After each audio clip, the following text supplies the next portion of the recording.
Hi, this is Elle with arealty.ca. Today we honor to have Robert, who's partner of KBFP. He's a chartered professional accountant in the city of One, and he's here today to answer some of our questions regarding government program. Hi, Robert. Hi, Elle. How you doing? I'm fine. Thanks for accepting our invitation today. Nice to see you again. Thank you. Can you provide an update to the government programs?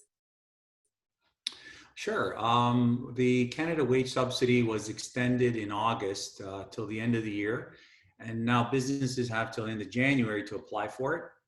The current version provides more businesses the ability to qualify. It's made up of a subsidy, a base subsidy, and a bump up for so more businesses that need it can qualify. So basically, the program got better. They provide an online tool to easily apply for it. And businesses essentially have to enter their monthly sales figures to see if they qualify. The other program that had some improvements was the Canada Emergency Bank Account. In the initial early stages, it only helped some of the struggling businesses, but it wasn't enough, and they felt they had to do more. And so they changed the rules to allow for more smaller businesses to access it. The only thing is that these businesses are now having to provide a lot more evidence and documentation to access the funds. And unfortunately, there is another program still out there, but they haven't done anything with it. It's not being utilized enough, and which a commercial rent program didn't really help a lot of businesses.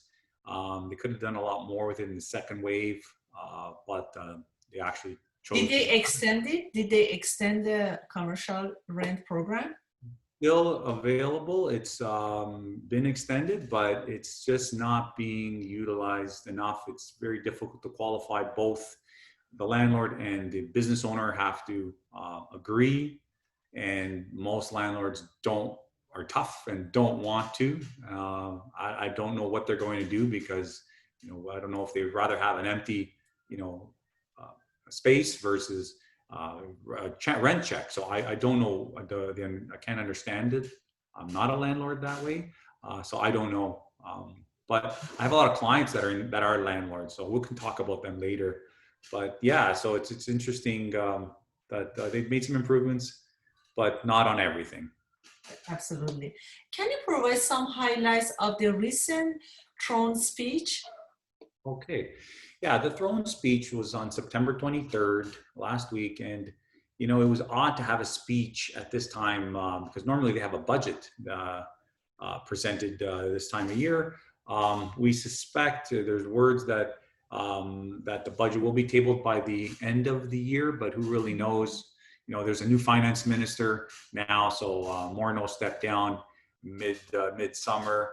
And so we're not sure what's going to happen with the budget, but basically people are looking for support, and that's what people why they were interested in hearing this. Unemployment is in double digits, and so the Governor General promised 1 million new jobs, and more youth employment. That's awesome.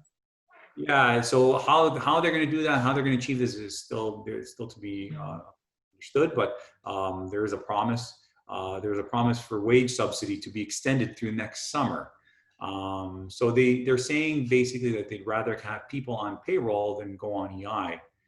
And just recently, actually, the CERB, which most people probably can relate to more than business owners, but the general public, the CERB is actually coming to an end this weekend, October 3rd. But the government has tabled new legislation creating 3 new benefits that are going to allow unemployed workers to get as much as $500 a week. The throne speech also had, promises on, increased COVID testing, and how quick they can do that will be seen, but because they haven't been overly quick to date. There was also mention, interesting enough, that there's measures that will be, introduced to tax the extreme wealthy. Given the $1 trillion budget or deficit that's going to be coming, it's inevitable that taxes will go up. but again, so they kind of hinted to that. Mhm. So those are my highlights of the throne speech. That's awesome. How are your business clients doing during the pandemic? It's really interesting to see a number of different businesses out there. You know, some of the businesses I know have not stopped and actually been busier during the pandemic. You know, Yeah. clients in construction, clients in development, clients in real estate. You know, you can probably attest to that with the market.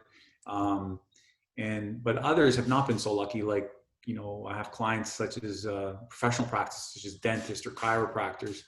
You know, clients in the hospitality business, the restaurants, the banquet halls, the hotels, and retailers have seen profits completely wiped out. But you know, this has brought up, you know, their business acumen and had, you know, these business owners having to shift gears and change to survive. And who knows, maybe this will actually lead to businesses becoming stronger in the future. Yeah. I have a lot of commercial landlord clients, and they've been affected as well.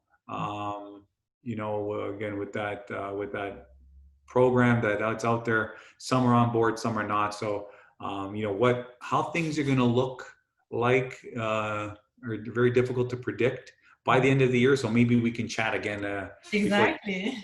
That would be Yeah. awesome. Robert, you always provide us very valuable information. So if any audience want to reach you out, what's your contact information? Best way to get a hold of me would be to email me at rob, that's R-O-B, at kbfp.ca. I appreciate. And what's your office number? My office phone number is 905-761-8080. You can always reach us on the web and look at our website and see the services we provide at www.kbfp.ca. Thank you so much. I really appreciate your time and accepting our invitation. And we are looking forward to have another session with you, hopefully in next few months. For sure. Looking forward to it. Thank you so much. Have a good day. You too. Bye-bye. Bye. Bye.